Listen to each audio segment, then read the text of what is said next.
Memang kondisi yang kita hadapi membuat banyak renungkan fikiran kita.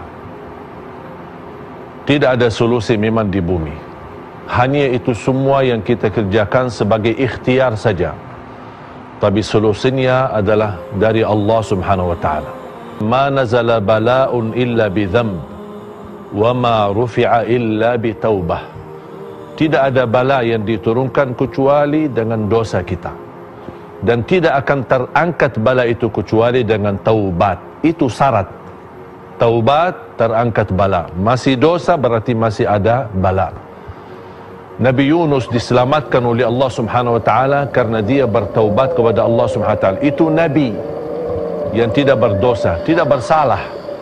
Tapi begitu luar biasa bermunajat kepada Allah, la ilaha illa anta subhanaka inni kuntu minadh dhalimin. فلولا أنه كان من المسبحين للبث في بطنه إلى يوم يبعثون.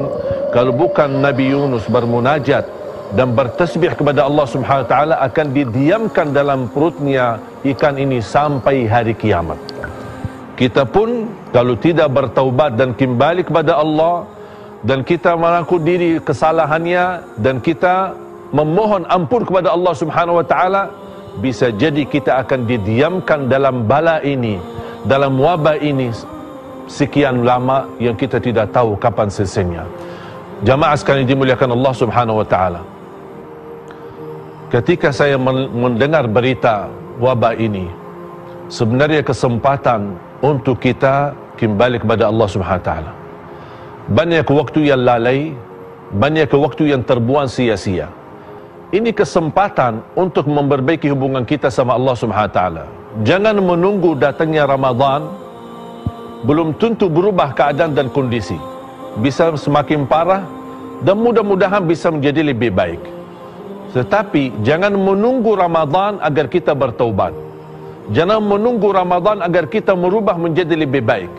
Jangan menunggu Ramadan agar kita bisa berhubung dengan Al-Quran. Ini bulan Sya'ban, bulanul Qurra, Syahrul Qurra. Bulannya yang suka membaca Al-Quran sebanyak-banyaknya. Jamaah sekalian dimuliakan Allah Subhanahu wa taala.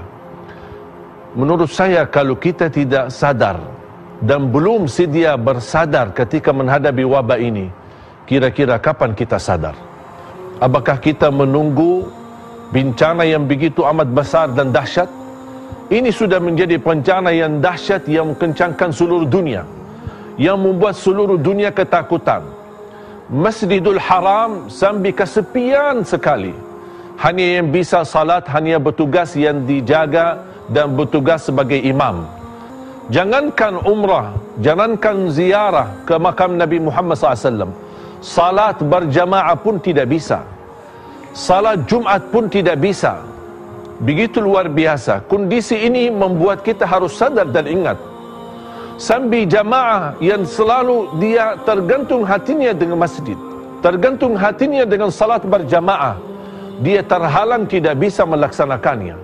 Dan ketika dia salat di rumah, dia bukan melanggar ajaran Islam, dia justru mengikuti ajaran Nabi Muhammad sallallahu alaihi wasallam. Ketika saya membaca sebuah hadis, ketika ada hujan besar yang mengganggu aktivitas kita, di dalam azan membolehkan muazzin hayya 'alas salah, hayya 'alal falah, menambahkan sallu fi buyutikum, ala sallu fi rihalikum.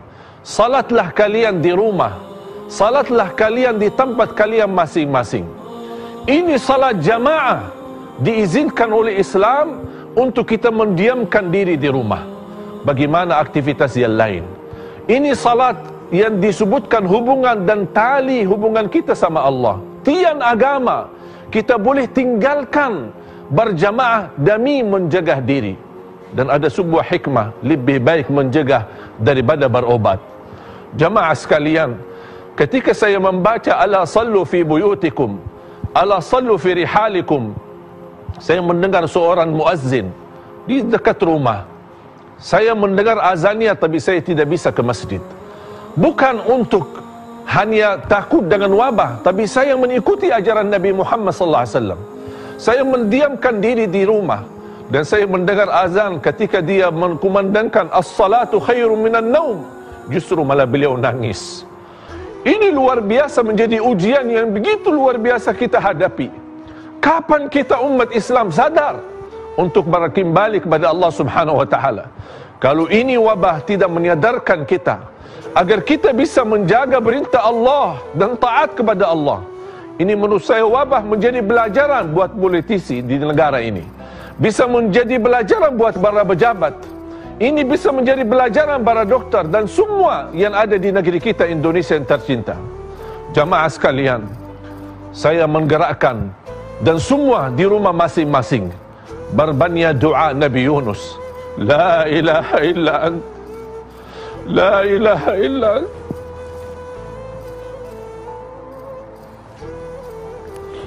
la ilaha illa ant, subhanaka inni kuntu minadh dhalimin. Mudah-mudahan dalam munajat kita, dalam doa Nabi Yunus, mudah-mudahan Allah memberikan solusi untuk kita semua. Amin ya rabbal alamin.